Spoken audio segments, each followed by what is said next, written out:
Today I'm going to be working on my 251 binder. Our 151 binder was such a success last time. We completed every single card. I am here in Japan looking to find Pokemon number 152 to 251, Generation 2, my generation. So the challenge today is finding one of every single Pokemon card from Chikorita all the way up to Celebi, 152 to 251. As we did in our last video, go check it out. We did 151, so number 1 Bulbasaur all the way up to Mew. So we are currently in our last 2 days in Japan. So I have very, very little time to complete this. I have collected some of the cards along the way, which you will be seeing, but I have some that I just have not seen at all, and I just need to go deep diving and look for these cards. Did I mention that if I don't succeed in this, I have to give away all the cards that I've collected in this challenge to you guys?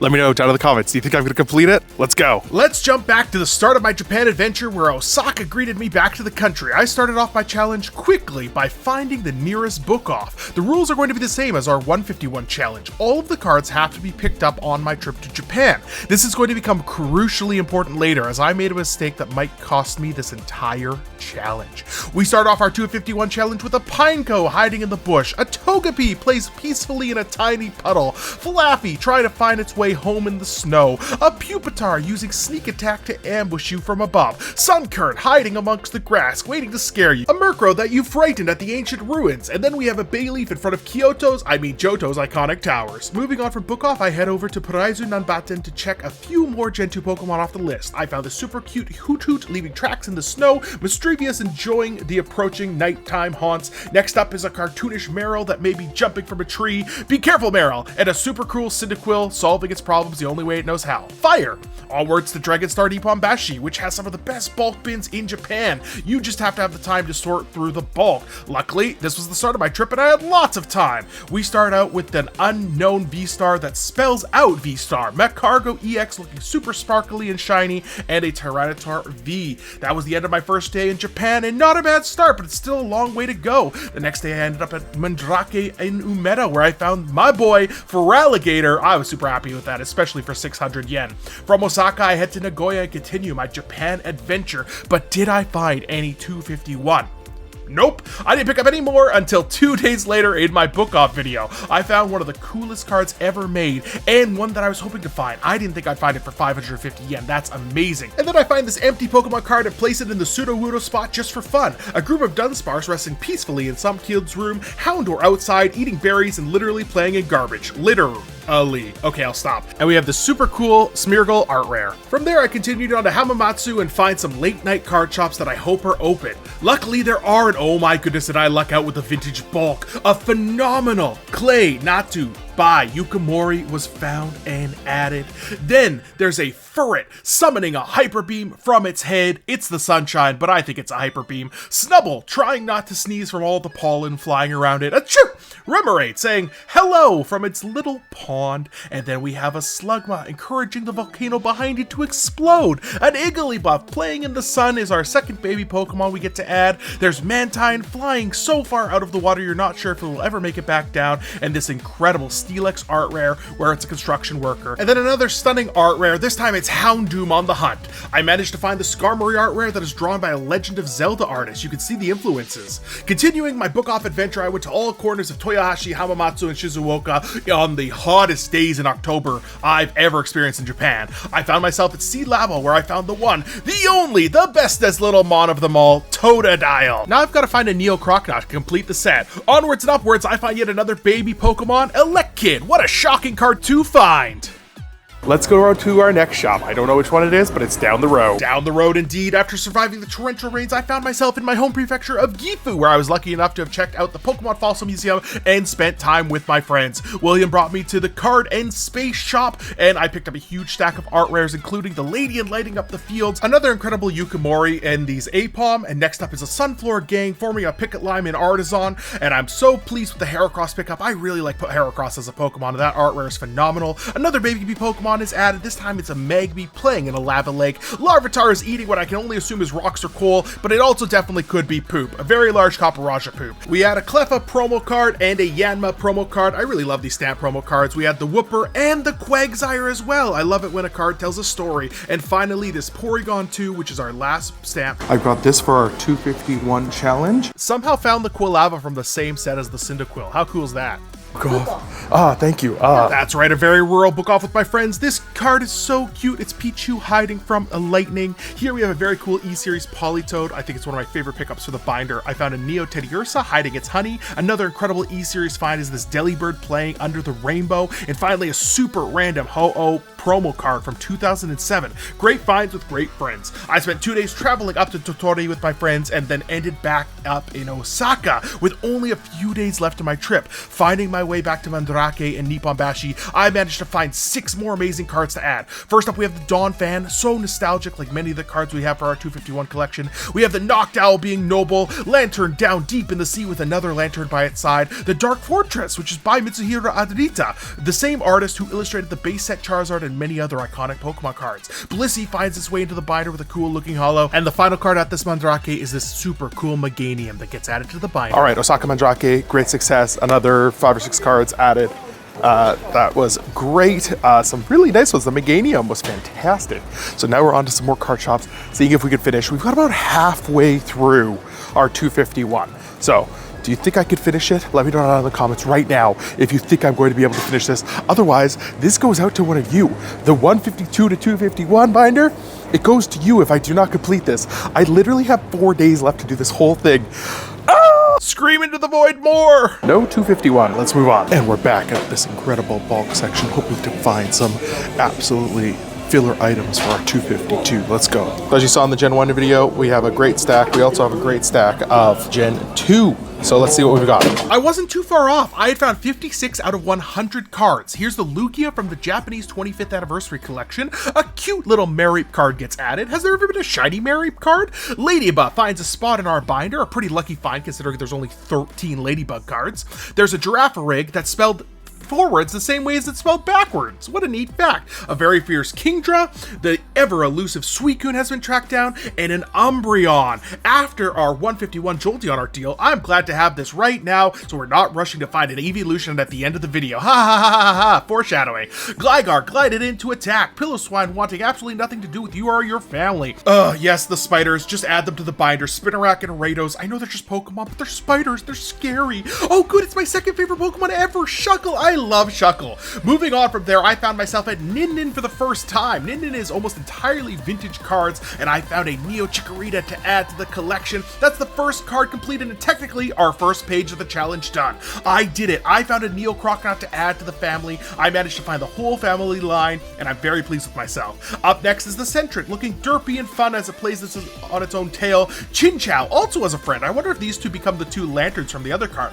Hoppip has found its way into the collection. I love the amount of vintage cards I'm finding. Naturally, the Skiploom is up next, and of course after Skiploom is Gramble! That's right, who is so angry he's summoning lightning out of rage. That brings us to Quillfish, and finally a Stantler, which only has 10 cards total, so thankfully we were able to find one. From Osaka, I made my way down to Wakayama during a quick break for a national holiday in Japan. I found myself at a little shop called Genki, where I find a Togetic flying over the ocean.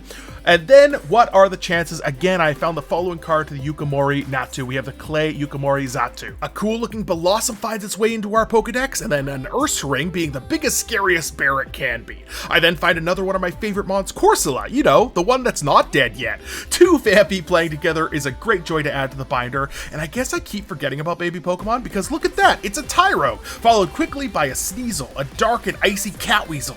Catweasel's a great name for a band. I also clearly have no idea how many baby Pokemon there are because look it, there's a Smoochum, and luckily I found this one because there's only 8 Smoochum cards total. I didn't realize how lucky I was. The final 2 cards from the shop are the Swinub and the Crobat. Thanks, Genki! All of this 251 searching has made me hungry. It's time to get some Wakayama ramen. Ramen has been caught and added to the binder. If this video goes viral, I'll go back to Japan and fill a binder with ramen. It's such a dumb idea, it just might work. There was one single card shop open on this holiday, so I found an Entei and then headed back to Osaka where I hung out with a friend for the day. Luckily, Grateful had an incredible Secret of the Lakes Hollow Celebi as the final numerical card of our challenge. They also had this absolute banger of a Typhlosion, and they had this amazing shiny scissor to help fill out another page. An Octillery art rare helps us complete, yes, you heard that correctly, another full page. A fantastic Miltank gets added to our Pokedex, and this Raikou not only helps complete all the legendaries, but helps us complete the final 2 pages. I made one more attempt this evening to find the final few cards I needed. I had 25 minutes left until this shop closed. Immediately, I find a Jumpluff, shout out to my friend Jumpluff's Hopes, and I find an Ampharos dancing under the battle tower. You remember early on when I mentioned that I make an error that might cost me the entire challenge? Let's begin. I was so tired at this point in my journey. I had had such a full day and was quickly trying to sort through these cards. I only needed 3 more cards. I needed a Wobbuffet, an Espeon, and crucially, I needed an Azumarill. I have this video of me here, looking at the Azumarill, staring it straight in the face, and then moving on to the next card, which is Marill, and then being disappointed by the 3rd card, because I thought it was the card I needed.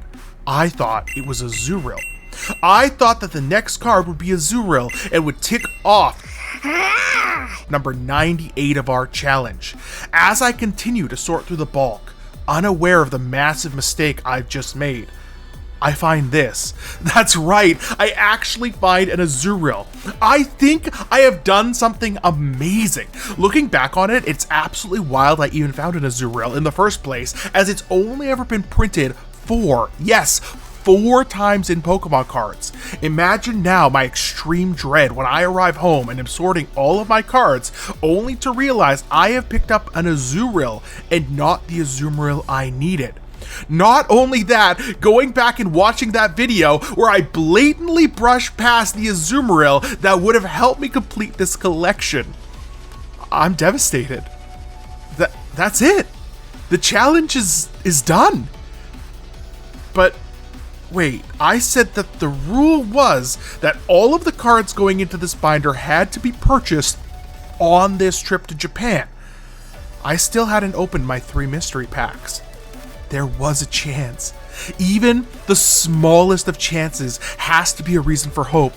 I quickly set up my camera and began opening the mystery packs that I brought with me. The first mystery pack? Nothing. The second mystery pack? Nothing. And then I opened the Moltres mystery pack that I picked up in Nagoya on my 4th day in Japan. My heart is racing. My brain has fully convinced me that I have lost this binder. And then the impossible happens. Azumarill! There was an Azumarill in the mystery pack! And not just any Azumarill, literally the exact same Azumarill that I had passed up on that final night in Japan! You can see the relief on my face! You can see how red I am from the stress! I am in absolute shock! The 98th Pokemon has been added to my Pokedex, with only 2 left to go for this entire challenge to be complete. My lucky charm was absolutely active on this day. Welcome back to the last day in Japan. It is not only the last day, but it is the last hour that I have to complete the 251 challenge. I've got Wobbuffet and Espeon to still get to complete this challenge. If I don't complete this challenge, the binder goes out to one of you. So 2 cards left. Can I do it? Can I achieve this goal while I'm here in Japan for literally an hour? I've got to go get your train in like an hour and 5 minutes. So let's see. I've got such little time. Such little time. Oh no. Oh boy. I rushed back over to the original book off we went to at the start of the video in hopes of finding an Espeon and a Wobbuffet. We did it. We found Wobbuffet. The Wobbuffet, our second to last one we needed. I thought we'd find Espeon before this, but there's Wobbuffet. Let's grab it. Wobbuffet has been acquired. Only 1 more to go. We've got the Pikachu vending machines, and we've got our Wobbuffet. The Wobbuffet, I thought that was going to be more complicated than finding the Espeon, but I haven't been able to find an Espeon. I guess Espeon is quite popular, but there's so many Espeon cards in comparison to Wobbuffet, but we got a nice holo from that shop, so very happy to add that. It's literally down to this. It is down to this. I have less than an hour. Less than an hour to go, and I've got to find an Espeon, or else this whole thing is done. It's gone. Oh my goodness. Let's go. Let's find an Espeon. There has to be another shop that's open, right? Espeon taunting us while we search for it. I keep coming across shops that I haven't been in before, all in the same little area. This is it. Barely any time left in Japan. This shop had all of their cards sorted by type, so it was very easy for me to hone in on the psychics. Can we find an Espeon? Yes, we can! There it is! There's the final card we need! Oh my gosh. All right, well, we've got to get the coolest one. And the coolest one is going to be the Unigappa one. That is it. We've done it. We finished it. Let me take a look at this card and get it out. We did it. We did it. We did it. We've got the Espeon to add to our collection. I didn't think I would do it. I've got 22 minutes left before I have to get my train. I've got to go get my bag and then go to the station right away. That is incredible. All right, we have completed 251. Thank you for coming along on this adventure with me. I hope you enjoyed seeing all the cards here in Japan. I loved doing these 2 challenges. I absolutely loved it. So if you want to see more of these in the future, please let me know down in the comments. If you made it to this point of the video and you haven't subscribed, please consider subscribing. My name is Blair. I make Pokemon card videos, and I've absolutely loved making all the Pokemon card videos here in Japan. So there's a whole playlist of Pokemon card videos. Go check them out. And I can't believe we got this cool Espeon added to our collection. The binder is going to look so good once I finally assemble it. I'm sure I'll show it off. Amazing. All right, let's go to our train. Thank you so much for watching. Just like the 151 challenge, there's a few cards from the mystery packs that I like better than the ones we originally picked up, so let's swap out the regular Ampharos for an incredible holo version. Same thing with the Blissey, let's go with the more vintage version. Absolutely fantastic pickup from that mystery pack. The Kingdra EX is also going to get replaced with another older, cooler holo. And the same thing with this Blossom. And most surprisingly, we're going to replace this empty card with a holo Sudowoodo. That's right, there's nothing on that art rare, and we're replacing it with Sudowoodo. Here are all the cards we replaced. In the 151 video, I gave folks a chance to enter a giveaway to win all the replaced cards. What I'm going to do is I'm going to leave the entries open for a few more days on the 151 video and add all of these cards to that giveaway. So if you want to win these, make sure to like and subscribe, leave me a comment down below, and go follow the instructions in the 151 video. It'll be linked below and at the end. Thank you all for coming on this adventure with me. Next week will be my final Japan video from this trip. I can't believe it's already coming to an end, and I can't wait to go back, and I hope you stick around for the journey. See you later, for alligators.